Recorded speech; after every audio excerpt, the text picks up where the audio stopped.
idea naman po natin ngayon mga katipid tips, bagay na bagay po. Ngayong sobrang init po ng panahon. Gumawa po tayo ng ice candy at saka ice drop.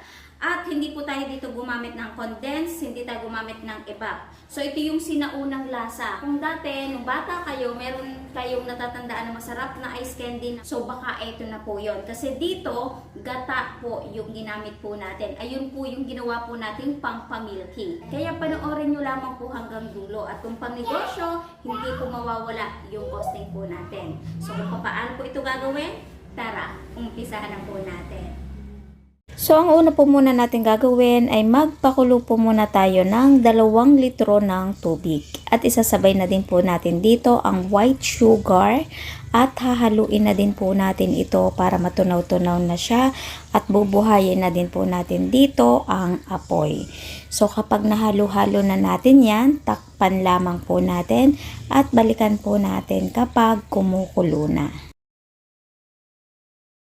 Kapag kumukulo na, pwede na po nating ilagay yung pangpalapot po natin na cornstarch na tinunaw po natin sa tubig. So, sasabayan lamang po natin ito ng halo para hindi po magbuo-buo.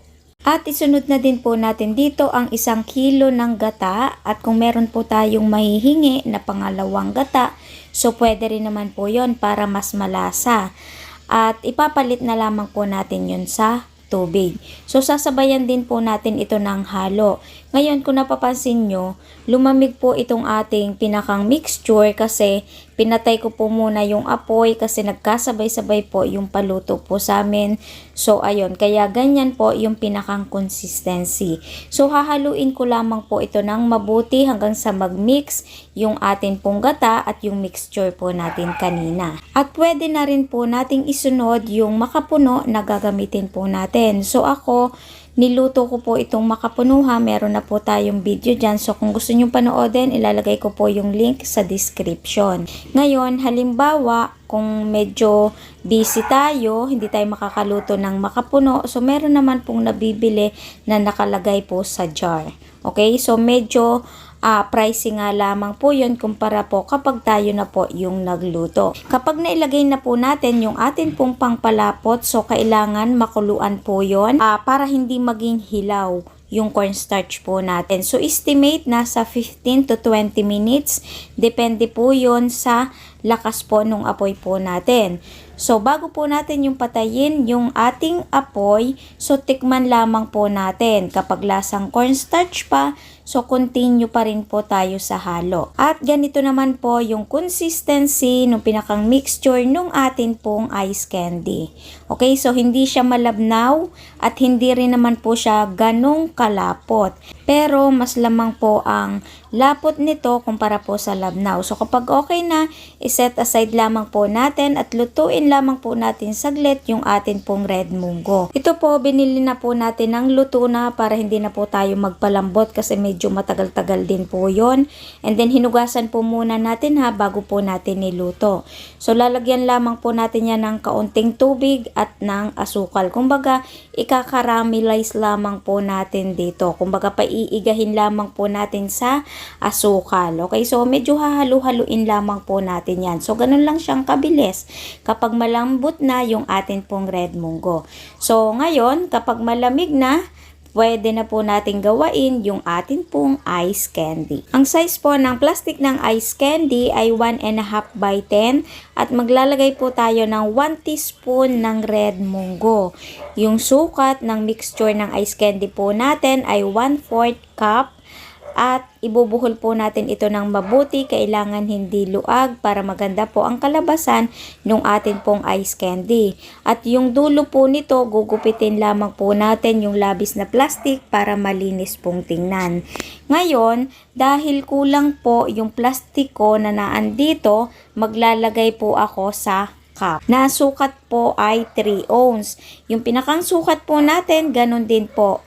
1 teaspoon yung red munggo at 1/4 cup din po yung mixture nung ice candy po natin. So, meron po kayong pagpipilian. Pwedeng gawin natin purong ice candy, pwede rin naman po ang ice drop, at pwede rin naman po ang parehas.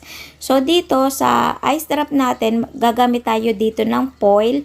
Gumagamit tayo ng foil para yung atin pong ice drop stick, hindi po matumba. Kumbaga nakatuwid lang siya. So ganito lamang po yung gagawin po natin hanggang sa maubos, magawa nating lahat yung mixture ng ice candy po natin.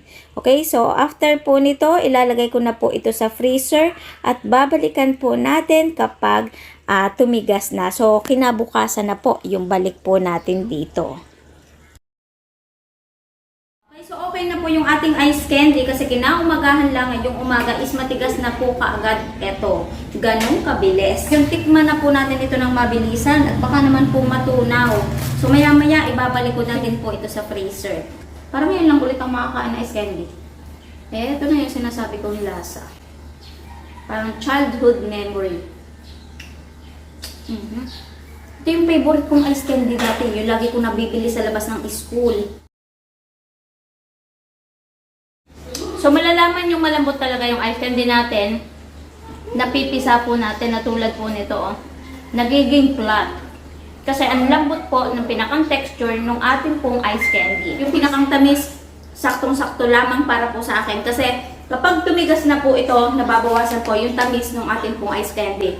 At yung ating pong makapuno, bagay na bagay po dito yon, malalasa din po natin yon, naghalo na. Hindi ko malasa kung ang nalalasa ko ba ay makapuno o yung gata. Kung meron kayo natikman dati na ice candy, nung bata kayo, yung sinaunang ice candy, so baka parehas tayo ng hinahanap na lasa sa ice candy, baka eto na po yon. Walang evap, walang condense, purong gata yung ginamit po natin. So, ang sarap, ang creamy ng kinalabasan po nung ating pong ice candy. So, kung itatanong nyo kung magkano ang puhunan at posibleng bentahan, so ngayon, mag-costing na po tayo. So, yung costing na gagawin po natin ha, costing pa rin po yun dito sa lugar po namin. Ang ingay naman.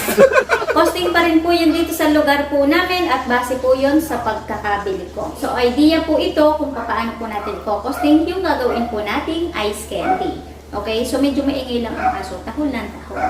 Okay, so 1 kilo ng gata, 80 pesos. So swerte po natin kung sa lugar po natin ay meron na talagang mahihingan, makukuha na ng gata, di ba? So, ano na yon, minus na yon, di ba? Sa asukal po natin, pagsasamahin na po natin. Nung niluto na po natin yung ice candy at nung minatamis po natin itong red munggo. Okay, so sabihin na lamang po natin na 70 pesos. So yung munggo na binili po natin, 60 pesos. Okay, so sa makapuno, base po ito sa pagkakabili ko, pagkakaluto ko, yung pinakang costing.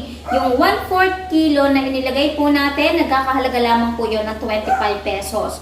So, mas makakamura kung tayo na po mismo ang magluluto po ng makapuno. Cornstarch at saka yung tubig na ginamit po natin, 15 pesos. Plus na din po natin dito yung gagamitin po natin packaging. So, ito mga katipid tips para hindi lang po ganun humaba yung video po natin. Sa ice candy ko na lamang po tutuusin. Kaya lang tayo gumawa nito, dagdag idea, at sa totoo lamang po, naubusan po talaga tayo ng plastic na ice candy. Sabihin na lamang po natin na 10 pesos yung magagamit po natin sa 75 pieces na nagawa po natin. At mag-plus na din po tayo ng 80 pesos para sa labor, sa gas, nung niluto na natin. Sumahin na lang naman po yung apoy.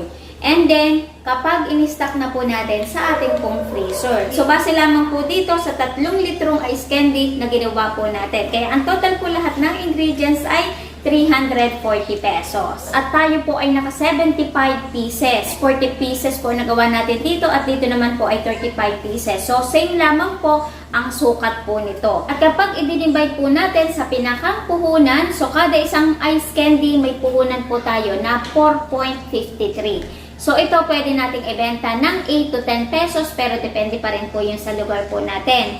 Pero ako, tutuusin ko po to ng 8 pesos sa mabilisan. At kapag minus yung pinakang puhunan, posible po tayong tumubo ng 3.47 po kada isang piraso.